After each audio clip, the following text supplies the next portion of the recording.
What's up, everybody? Welcome back to Make It Kustom. I'm Carl Fisher, and today I'm back on my 1939 Lincoln Zephyr. Love this car, love this project. It's a big challenge for me. If you're just joining us, this is a 1939 Lincoln Zephyr four-door sedan. I'm turning into a two-door chopped coupe, three-window coupe. This is gonna be like a total tail dragger, kind of old school custom lowrider, I guess you could say. That's what I'm trying to do. So in this video, actually, rewind, last video, got this side welded up. We've shaped these panels. These are the new quarter panels and the new body line for this car. I've also done the other side. So in this video right here, right now, I'm going to start with welding up the other side, and then we're gonna hammer these out. After welding, it's very important to stretch your weld back out because the weld shrinks, and to try and get any of the distortion out of it that we can. I'm not saying I'm an expert at it, but I'm gonna take you guys step by step and show you my process as far as getting all the panels smoothed back out after welding. So don't forget to like, click subscribe, hit notifications. Let's get into it.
All right, so I kind of made a mistake. I straightened this line all out and then ended up scribing on the outside of this as if I was gonna cut this to fit my panel, which is not actually what I was talking about and what I did last time. I actually cut the panel to fit my straight line, which is what I meant to do. So I'm actually gonna go ahead and Sharpie the back side of this, re-put the panel on, scribe the back side of, or sorry, not Sharpie this, Sharpie the back side of this panel, and then scribe the back side from this nice straight line that we made. So that's what I'm gonna do, and then we're able to cut this side, it's already scribed, and then put this panel on, get it tacked in.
All right, so right here is where it gets kind of critical. So I've got my scribe marks here.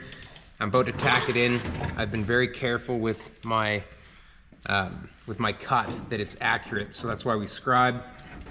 And now I like to just start at one end and work my way down. I don't do a tack here and then try and do a tack here and try and do a tack here. It's actually counterproductive that way because you can't tell where the sheet is. If it's in a little bit or out a little bit when you make your second tack, you're capturing metal within the two tacks that once you start chasing the tacks down, you'll see that the metal collects and it won't want to be straight. So you have to have a very accurate cut, and I like to work from one end to the other. You gotta be able to trust your cut so that you know that you can just be tight here, tight here, tight here, tight here, tight here, all the way down, and it's gonna line up. If you can mark and cut accurately, then your welding becomes so much easier because you, like I say, can just tack from one end to the other. So right now I'm just gonna line up my scribe mark and try and get a tack on it whatever way I can. The panel can be wherever it wants to be right now. It really doesn't matter. It just has to line up right at this spot.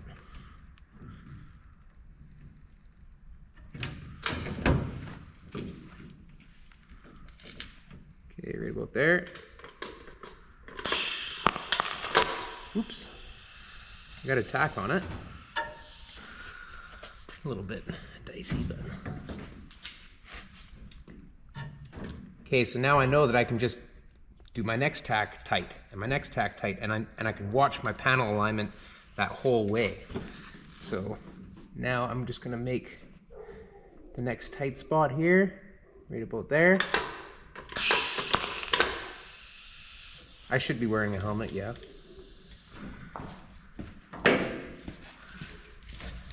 But it's so tight that I don't have to add filler, it's just fusion.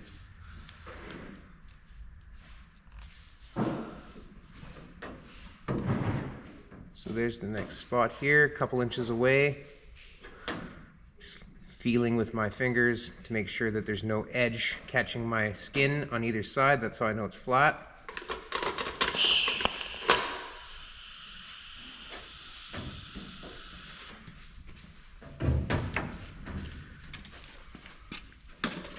Oh, Elio, thank you.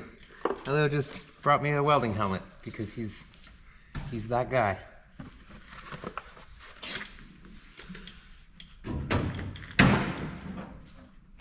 Oops. Those tacks are quite weak, so if you're kind of doing a little bit too much, you might pop them.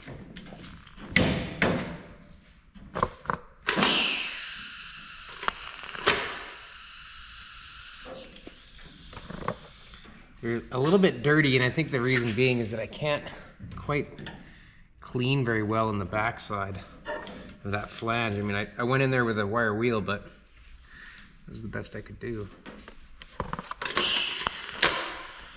But anyway, I'm just gonna fight this all the way down, get this line done and tacked, and then we're gonna move on to this back line here.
All right, so I just want to show you guys this little trick. I feel like this will really help people out.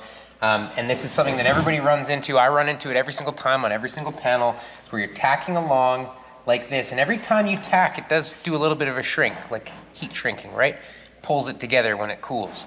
So it's pulling it together, it pulls it together. And eventually, when I get to here, it's pulled to the point where I'm overlapped, right? I don't have a gap anymore. So my last tack was there. And it's just been slowly tightening. So what do you do? Some people might think, well, it's time to give it a cut, give it a little slice, that we've got more room. It's not really the case, because if you trusted how you marked and cut your panels, then by allowing them to be tighter, you're actually going to take some of the crown out of it, and it'll sort of suck in if you were to continue going on that path. So what do? Well, you hammer your actual tack welds. And when you hammer the tack weld, you're stretching them back out, and therefore giving yourself that gap again. So because I've done 1, 2, 3, 4, 5, 6, 7, 8 tack welds, they've all slowly been kind of pulling it together until we've overlapped. So what I'm going to do is I'm going to hammer that tack weld, that tack weld, that tack weld, and see if we can get this over a little bit so that we can actually do our butt tacks here. So dolly on the back side, hammer on the front, and you're going to do the hammer right on the dolly. So I want my dolly to be like right behind that. You can actually hear it. If my dolly's off, but I've got my dolly right on it, and it sounds like hammer right on the dolly. You see, I don't know if you can actually already see that, but I've actually made a little bit of progress already. So I'm gonna hammer here, here, and here, and here, and just kind of hammer up, and we're gonna see if we can get it back out.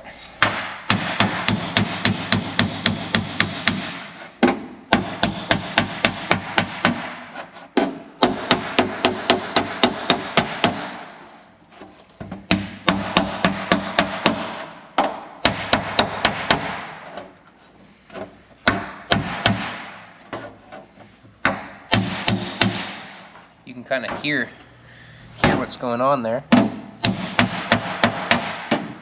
Okay, let's see. Look at that. We're not overlapping till we get to.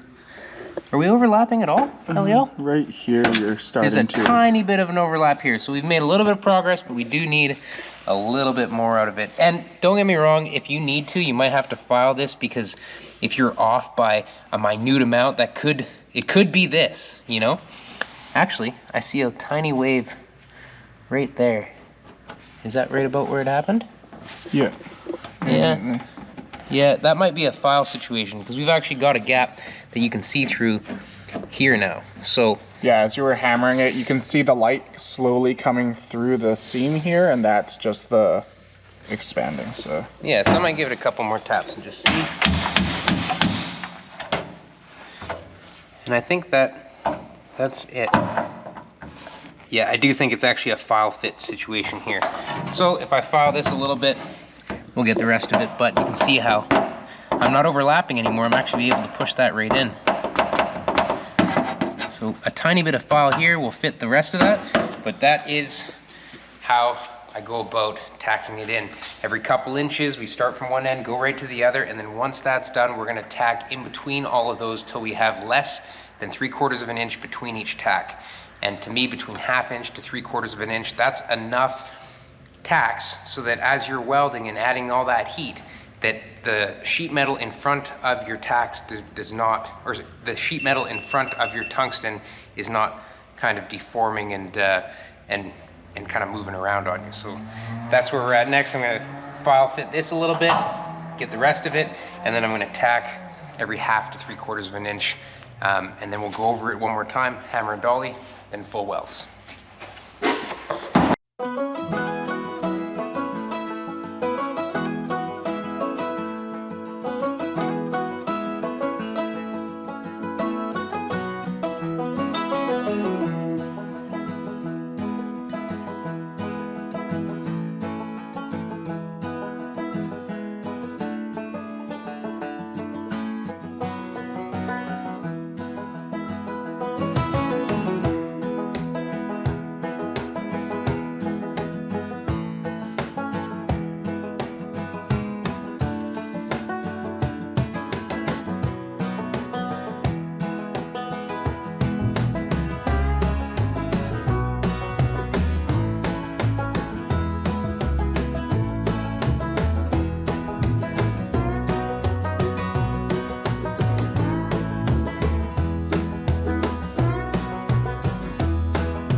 All right, so just gone and tacked everything. I went and went over it with hammer and dolly again just to smooth it all out and make sure that these are lined up kind of as good as I can get it. That's also why I went and sanded it so that I could kind of get the rest of the Sharpie off of it, as well as see, you know, you can really see if there's if it's flat across both planes, right? You know, you can tell that a little bit low on, you know, right near the welds kind of thing, but it's definitely lined up pretty good. All good there, all good there. I'm ready to weld it. Now, when I go to weld something like this, a lot of you guys have heard, you know, you tack, tack, tack, tack, tack. That's kind of only good for MIG welding. When you want to TIG weld, the beauty of TIG welding is that you are so precise with your weld that you can add as little filler as possible, especially if your gaps are nice and tight. You're just kind of like moving along, and you're trying to be as consistent as possible. So I want to move at a consistent pace. I don't want to be like up and down on my foot pedal too much or anything. And I'm watching the puddle itself and only dipping when it needs it. So if it's really tight, like in this spot, see how tight that is? I might only give it maybe a couple dips, during that. But you see here where I've got a little bit more gap, you'll see I'll probably end up dipping more times there, because you're trying to add adequate filler without adding more than you need. And that's how you keep your heat consistent, your weld consistent. And the more consistent you do it, the more consistent it'll warp, and the more consistent it'll be when you go to smooth it back out. You won't have like a lot of work to do here and a little bit of work to do here kind of thing. So it's all about consistency. Take your time, try and do each step as good as you can. That's what makes a good panel fit, a good weld on sheet metal. Yeah, so hope that makes sense. I'm about to go through and weld it. I'm gonna do the exact same thing to the top panel. Once it's welded, I might hammer just a little bit to make sure that this doesn't tighten up too much and change our top piece. But then next I'm gonna do the same thing, tack in the top piece, try and weld the whole thing all at once, and then we will have this side up to snuff with the passenger side. And then we can go through what this video is really all about, which is gonna be finishing the panel, grinding the weld, and smoothing it out afterwards. What are we gonna do? We might use the shrinking disc a little bit, the planishing hammer a little bit, and get these panels so that they're done, and I won't have to look at them or touch them again, and we can move on. Let's do it.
I like to use my fingernail sometimes because I can't actually see how perfectly stuff gets lined up. So if you use the edge of your fingernail, you can feel if it catches an edge.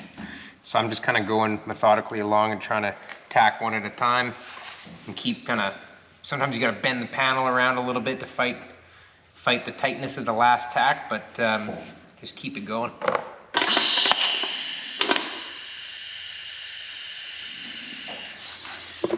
So far I've used no filler for anything. I've got my filler rod here, but everything's nice and tight, which is what you want, you know. Sometimes it tightens up and gets a little bit more difficult to line up the next piece, in which case right here, I've got a bit of a burr because this tack was just so tight. So I'm gonna hammer that tack and this will free up. Will you pass me that, please? Yeah, that one and the other one. Beauty. Okay, so right now, whether you can see it or not, I've got this lip there. I can't align that by pushing on it because of how tight it is from this last tack. So just like I was showing you before, you put the dolly on the back side of the tack. You want to hammer on the tack, on the dolly to stretch it out.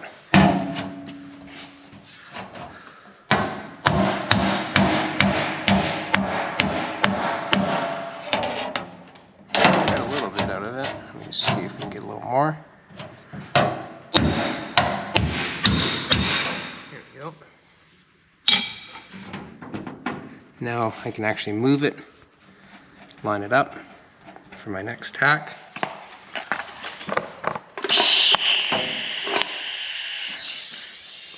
Oh, sorry.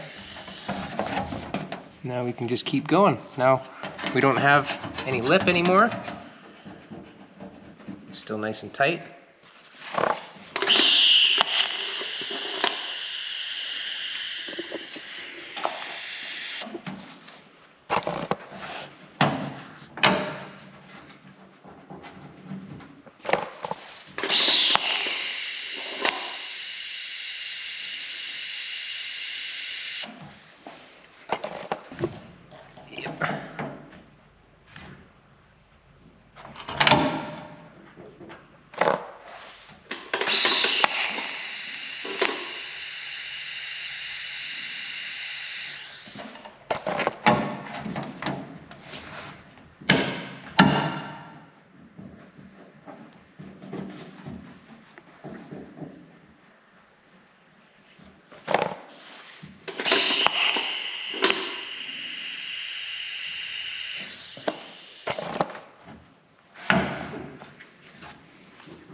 All right, so both sides are welded in.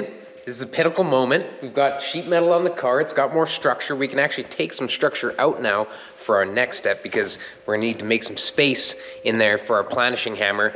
And I've got some angle iron bracing in here that's gonna cover up the back. So now we are on to finishing. That's why we're talking about planishing hammer. So what a planishing hammer does is it hammers the weld out. So what I mean by that is that it not only helps smooth areas, you can kind of turn the pressure up a little bit and stretch areas. So where I weld and why I want to TIG weld it with the least amount of filler possible and all that is where we're gonna stretch. So if you had too much filler, you know, you're kind of smashing down uneven spots when you're stretching. So what I'm gonna do is go over this weld with just my 80 grit 3-inch roll-lock discs. I like to use Cubitron 3M Cubitron discs. I just find they cut better, last longer. They're expensive but worth it. So I'm gonna cut the tops of these welds off, and I'm going to kind of just make it so that I know that I'm not gonna have, like, see, I filled some holes here.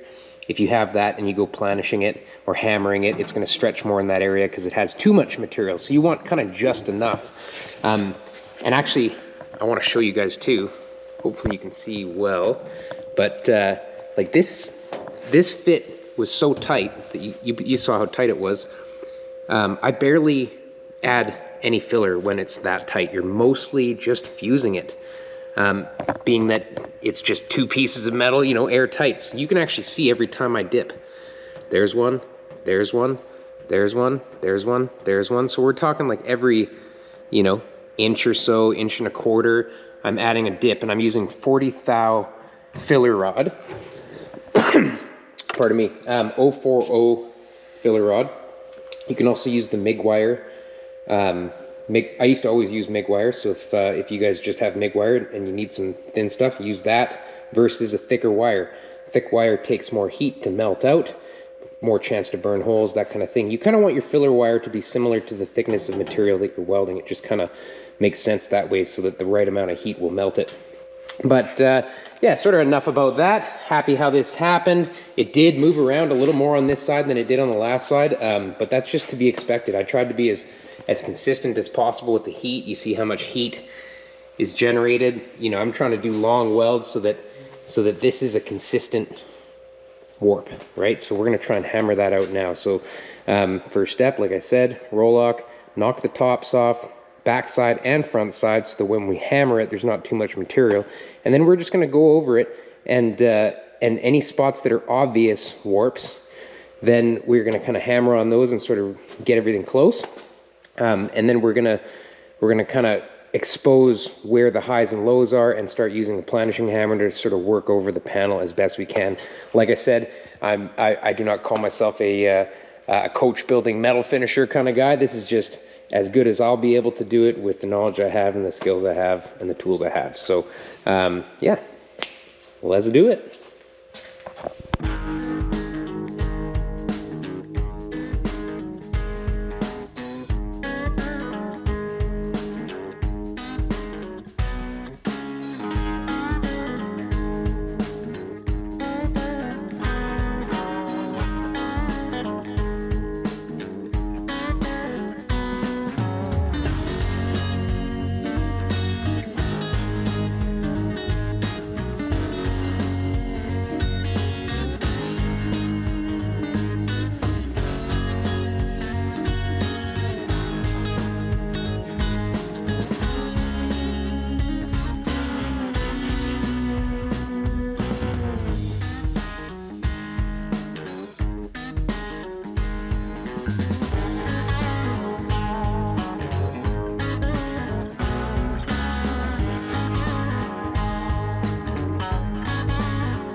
All right, so we got the inside brace taken away, and I've hammered it just a little bit in this area because it sort of popped in. It kind of like pulled a little bit. Right now I can tell that there's a little bit of oil canning right in this spot. So I know that I might have to do a little bit of stretching here. And basically right now, because I'm gonna use the planishing hammer to smooth this all, I might do some by hand on the other side, I'll show you guys. But for the most part right now, I'm just gonna feel for the waves in this material. I might use a straight edge to just check and just see, and I'm just gonna use the hammer and dolly to essentially like pop those dents out and try and smooth it out as much as I can. And once it's kind of as good as I can do it by hand, then I'm gonna bring the, I mean, you can do it all the way by hand planishing, but I'm just gonna get it close, and then I'm gonna use my planishing hammer and sort of stretch this weld out, smooth it out. I'm gonna use the radius gauge to check and gauge what size anvil I'm gonna want to have. So basically the closest profile anvil that I can get to the size of this. And usually on things that are quite shallow, like I'll be using like a 36 radius, so like a 36-inch radius. Do you know what I mean? So, so the flattest anvil possible. Yeah, that's what I'm on.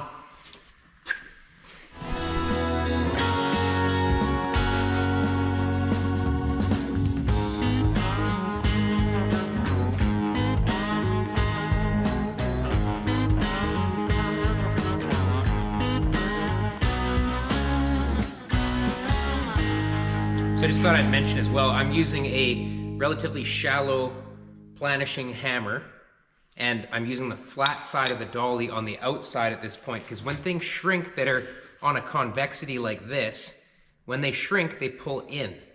So essentially, I'm putting a flat dolly on the outside to hammer into to straighten out the waves that have sucked in on this panel. So I'm gonna start out with that. I don't want to hammer from this side and try and pop things out. I don't think it's as easy for me as to hold the dolly on the outside and use the dolly as kind of the straight edge that I'm popping the lows out with this low crown hammer. So I'm just going along and hammering on the back side, careful not to drive the edge of this hammer up into this curved section. I'm trying to keep the hammer, and I'm sort of playing on the edge of this hammer because it's so close to this curve. So I'm just trying to hit the back side of this weld out into the flat part of this dolly, and then we will use the planishing hammer on this side into the lower anvil, which will basically be the reverse of what I'm doing right now. So I'm hammering it out to planish it down.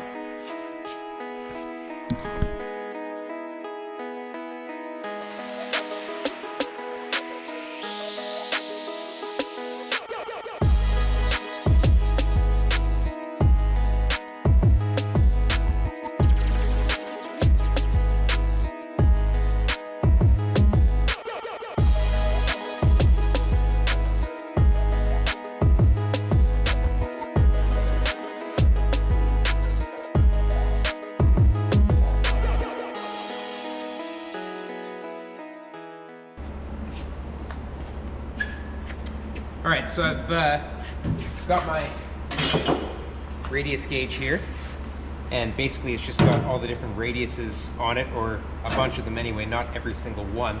But what I've found is that this is about a 24-inch radius from here to here, and that's the weld that we're going to be hammering. So I've got the number 24 die, and I'm going to put that on the lower part of this machine. So this is a portable planishing hammer, something that I can hold in my hands, and I can work it right on the car, on the weld. So I'm going to put this die in here, and I've got a pressure adjustment here, just like a flow valve adjustment. So I'll start out light and just kind of go over it, increasing pressure until I get the desired result. I'm going to just go ahead and go over the welds themselves, and then this machine with the air pressure down a little bit, not hitting so hard, We'll also planish. So what we'll do is use the shrinking disc and this as well to kind of planish areas that might have some highs and lows, and work it as good as we can to make it a smooth panel.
checking for right now with this is like that some of it is a little bit low. You know, I want this to be a uniform radius going this way the whole way along, and some of it's a little bit low, and that's because of shrinking. So the areas that are a little bit low, I'm turning the pressure up slightly and stretching them out a little bit.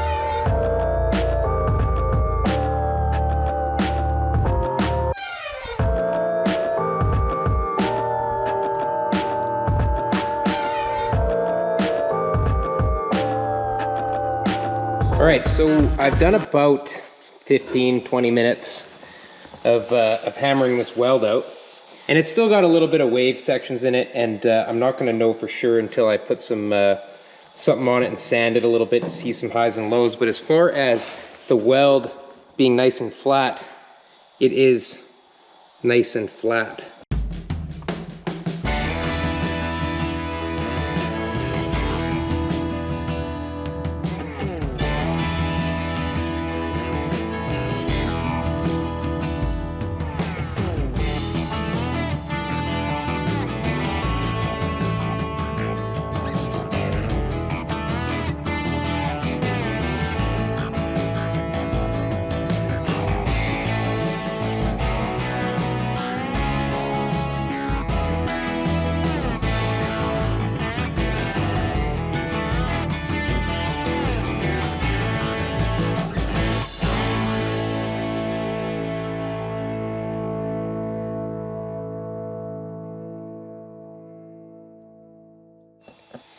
All right, so I did just kind of take 80 grit on the DA, went over everything.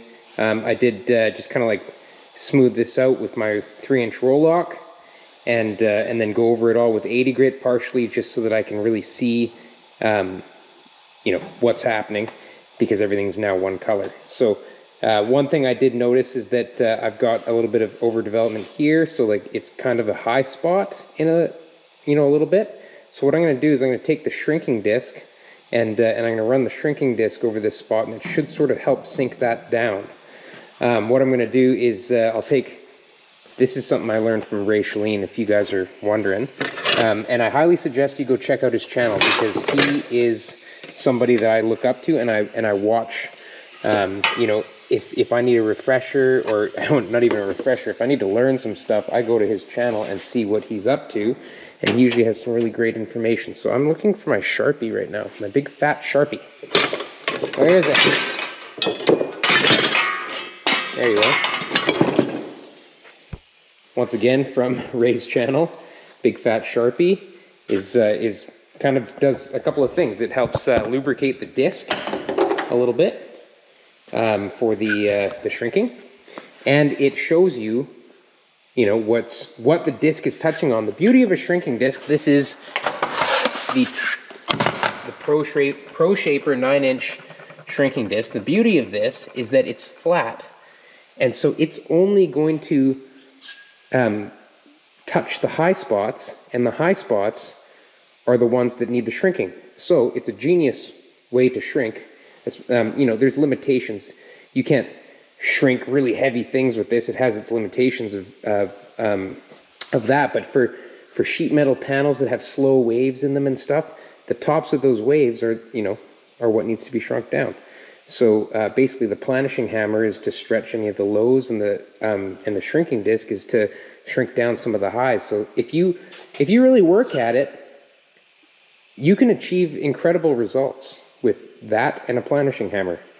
So if you're interested more in that, there are guys that are experts at finishing like this. They will literally imprint the planishing hammer head so that this thing looks like chrome, you know? and it's a combination of shrinking disc to get down the highs and the planishing hammer to smooth everything out, and it will literally imprint its polish on here. So when I don't know if you saw it, but when I was planishing, all the high spots, they turned super shiny because the dies on my planishing hammer are very hard. They're much harder than all the steels. They're, I believe, 58 to 60 Rockwell is what we heat treat them to. It's S7 tool steel. So nothing is going to be harder than that, and that's why it will imprint its finish on there. So anyway, that's enough of me rambling on. I'm going to use this marker. I'm going to go over it, and I'm going to try and shrink this high spot down. I am going to go over kind of the whole thing and just see where it's touching, and it's going to kind of give me a guide as to what's low, what's high, and we're just going to keep working this panel until it's as beautiful as it can be.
Now, I know it's hard to see, but I want to show you how incredible that shrinking disc is, because this was a large high spot right there. I would call it large because I could feel it pretty good. Now, look at the reflection that you see as it... Okay, where's the weld? That's the weld right there, going straight down here. That's where the weld is. It's just right there, all the way down. Look at this.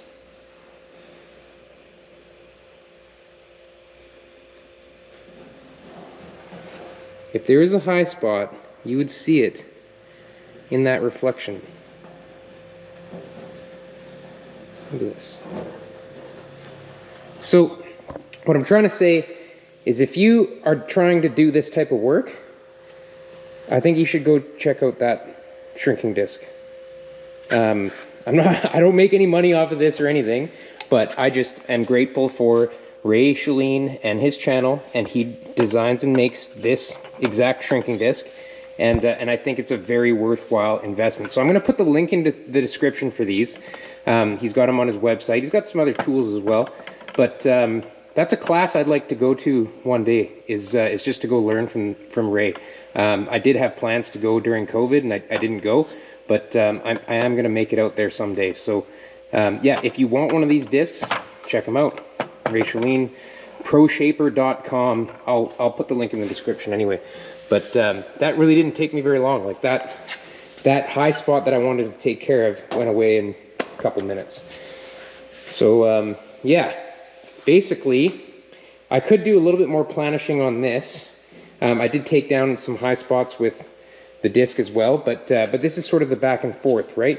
There's little highs and lows. If there's a bunch of them, you kind of go shrinking disc, and then you planish, and then you shrinking disc, and you kind of dance around between the two until you get, you know, results that you're happy with. To be honest, for me, where this is at right now, I believe is ready for, you know, it could be ready for filler. You know, I'm trying to learn as much as I can with this project with the Zephyr. I'm doing things I've never done before. You know, these are my first real full, large, low crown panels. You know, you saw me throw away a bunch of those if you've been watching. So this is, you know, I'm very happy with what is here, is what I'm trying to say. So I am going to continue a little bit, try and make this a little bit better. You can see like where the disc is touching, those are the highs. Where it's not touching, those are kind of the lows. And as we move along here, there's just little highs and lows. And metal finishing, in its definition, as far as I'm concerned, is taking it all the way. You know, like you would pick and file all those little lows up. You would make this so that, you know, you really don't need anything more than like a high build primer. I'm personally not quite experienced enough to get that, but I'm always trying to go as far as I can and show you guys my experience with it.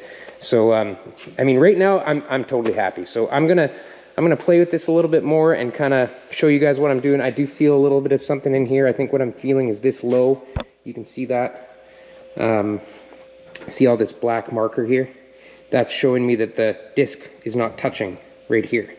Any of the spots where there's black marker, that's, you know, those are all lows, and any of the shiny stuff is highs. So by cleaning the panel off and sanding it and then applying some kind of ink or whatever, it really exposes what's happening. And that's the other thing about that, is it's also doing that. I didn't have to take a sandpaper to this to expose the highs and lows.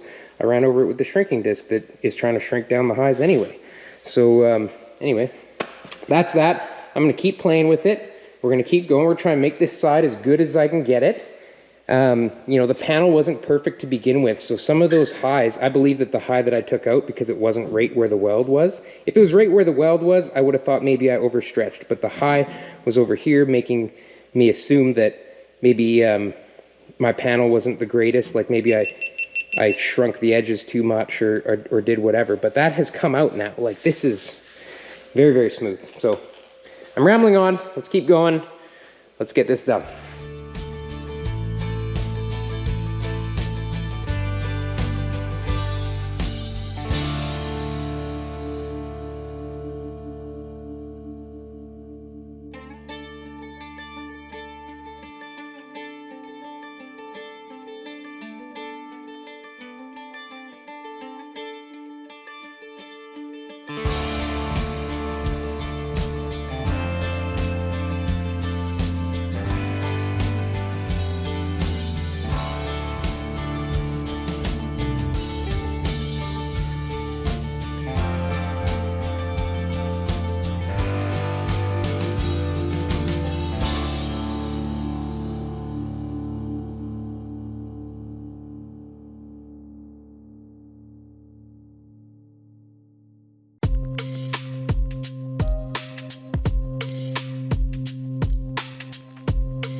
Arms are sore, but that worked really well. I love using the shrinking disc in conjunction with the planishing hammer. The two really work well together, and honestly, one without the other, I'm not sure. Well, there's definitely places to use a shrinking disc without a planishing hammer and vice versa, but having both of them together for installing and finishing panels like this, it's kind of my go-to now, you know, because the shrinking disc, like I said before, it's flat. So it only touches the high spots. So it kind of knows where that friction needs to be to shrink down the high spots, right? Because it's flat, it finds it. And then the planishing hammer itself is going to planish and smooth those areas. So once you shrink a little bit down, you know, it gets a little bit closer to everything being on the same plane. And then the planishing hammer, you choose the right radius for the panel. In this case, I was using a 24-inch radius when I was getting close to this body line, and I was using a 36-inch radius in the flatter areas. And that is just gonna smooth out any of those ups and downs. And those ups and downs can't always come out unless you shrink the ups, because there's just too much material. That's why it's kind of wavy. So hopefully that makes sense for you guys, and hopefully you guys enjoyed this video and me finishing off this panel. Right now, I believe that with a quick sand, it would be ready for sealer, primer, bodywork, all that kind of stuff. So I'm just gonna leave it here for now. I have to do the other side to kind of get that done. And yeah, I just really wanna thank you guys for being so supportive on this channel, and so supportive of me and my career and what I want to do, and I hope you guys are learning a lot. I'm learning a lot as I go, and I enjoy, you know, the messages that I get where you guys are getting further on your projects, and you guys are learning this and that in the channel. So I just want to really thank you all for just subscribing and supporting and being a part of this. I also want to let you know that I'm doing another metal shaping class with Christian Sosa in Vegas. We love doing it in Vegas because Christian's got a lot of great tools and he's got a lot of experience doing classes. I took his class in 2018. It literally changed my life, you know, as far as metal shaping goes. So I really enjoy seeing those kind of eureka moments or those aha moments, or the, you know, I get it, like in the students that come to the class. We do have a really great time. There's always tacos the first night. We barbecue every day. Our friend Chris from Bare Bones Garage, he comes in from Texas to barbecue. So it's really an experience, and from experience, I know that a lot of people enjoy it. So hopefully I'll see you there. I know there's only, I think, 2 spots left. This is the end of February, the 23rd to the 26th. If there's a bunch of people that still want to do this, we might do another one in March as well. So hit me up or hit Christian up, and all the information will be in the description for that if you'd like to participate in one of those classes. My part of the class is I do teach a bit of hand shrinking with the tucking hammer and shrinking stumps and that, and then, you know, Christian and I are both with you the entire class to make sure everybody has their questions answered and gets help on the machines and gets as far along with their metal shaping journey as possible in those few days. So once again, thank you so much for watching, everybody. Really appreciate it. If you want to be part of the custom crew, it's $5 a month. You get a little badge by your name, makes you a little searchable in the comments. You get 15% off discount on the website, which is japhandscustoms.com. And yeah, I guess we're gonna catch you on the next one. So don't forget to like, click, subscribe, hit notifications. We'll see you in the next video. Bye-bye.